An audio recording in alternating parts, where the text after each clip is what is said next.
刚从印度那边打工回来啊，有些话不知道该不该讲，我不吹也不黑，说一点大实话，今天就给大家啊。印度那边呢，现在到底发展到什么程度了？和我们在电视机里面看到了真的是不一样的。我说的是真的啊，印度呢，就是除了新德里他们那边的一个首都嘛，发展的不错。那边的人基本上都是用那种刀车吃饭的，偏西餐一点啊，就是有很多西餐厅。但是其他绝大部分的一个地方呀，基本上还是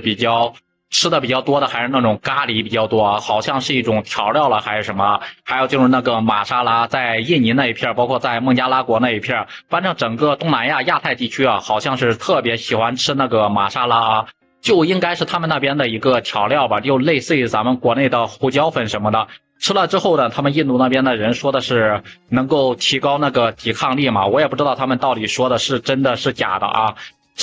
反正呢，这都是一些言外之意。那日本呢？说错了啊，咱们现在说印度。现在咱们不是去了印度那边嘛，就是在印度那边打工嘛。就是他们的街头呢，有很多那种小摊小贩啊，基本上马路两边全部都是，然后整个马路上真的是非常的杂乱无章啊。他们那边的红绿灯呢，基本上就是一个摆设，包括马路上有那种牛比人的地儿还要高啊，有那种鸭子，还有那种鸡，还有鹅，还有马什么的。然后那个整个的马路上面基本上到处都是一颗一粒又一粒的黑色的，包括一坨又一坨的，就是动物的一个粪便啊，也没有什么环卫工人来清理。马路上真的是参差不齐，真的是不堪入目啊！而且印度人呢，他们无论是男女老少啊，他们特别喜欢喝那个恒河水啊。他们说这个恒河水呢，相当于是就是能够提升自己的一个免疫力，能够保护自己的一个身体健康。说的是他们的一个母亲河啊，包括那个河里面什么都有啊，在河里面洗澡的、洗衣服的什么都有。反正是我是喝不下去的。在印度那边呢，我感觉到最多的出行方式就是我基本上出行都是那个电动的三轮车，就类似于武汉这边的一个麻木，还有那种火车啊。但是呢，并没有网上看到那种视频那种样子，说火车顶上或者是外面裹的全部都是人山人海，一层人又一层人那种啊，就是非常多的那种人，没有那种情况啊。然后呢，我感觉呢，去了印度回来之后呢，我感觉印度真的是说实话和网上呢也有很多相似的一个地方，但是呢，也有很多不相似的一个地方啊。你像那种印度人，他还是比较喜欢用手抓饭吃的啊，他们是不喜欢用那种餐具的。基本上你像除了一些高档餐厅里面可能会有一些有文化的人用那种刀叉啊，基本上其他人都是用手抓饭的。然后印度那边呢，其实消费水平的话也不是很高啊，像印度那边的话什么的，你像他们的火车票各种车票都非常便宜。然后呢，主要就是在印度那边呀，我感觉他们的贫富差距呢还是比较大的啊。而且呢，他们那边重男轻女的现象真的是非常的严重啊，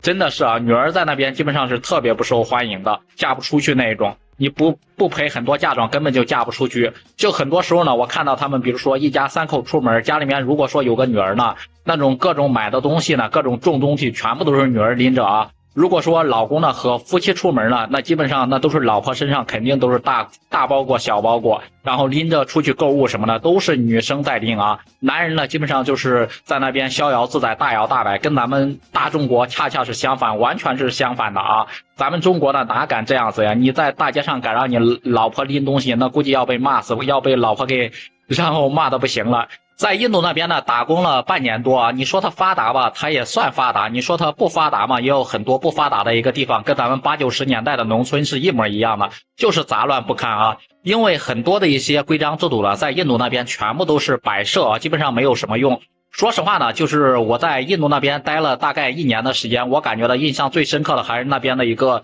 特色的美食啊，真的是在那边吃的东西啊，感觉就是应了咱们老祖宗的那句老话，就是不干不净了，吃了没病啊。因为呢，他们那边很多东西呢都是用手抓的，然后现场给你做的吧，然后就是那种做的那种老板小摊小贩，他也不戴手套，也不干嘛的，反正呢就是看起来呢非常的有食欲，但是呢很多时候又不敢下嘴去吃啊。如果说呢，你去了印度，不知道大家会不会愿意去品尝他们街边的这种美食或者是美味，比如说现场用那种咖喱，然后各种抓出来的，各种熬出来的给你挤，然后呢用手呢在整个锅里面抓呀抓呀抓，抓呀抓，甚至还有一些食物呢，那印度人直接就是用脚踩的啊。反正呢，我感觉到就是在印度那边呀，他们也没有出现过什么问题，他们吃的也美滋滋的，乐滋滋的。反正呢，现在的印度已经成为全球人口最多的一个国家了啊，已经超越咱们中国了。反正呢，他们感觉他们那边呢一直比咱们中国发展的好，一直是看不上咱们中国啊。但是呢，我感觉呢，我这趟打工出去之后，感觉印度呢跟我们想象中还是不一样的。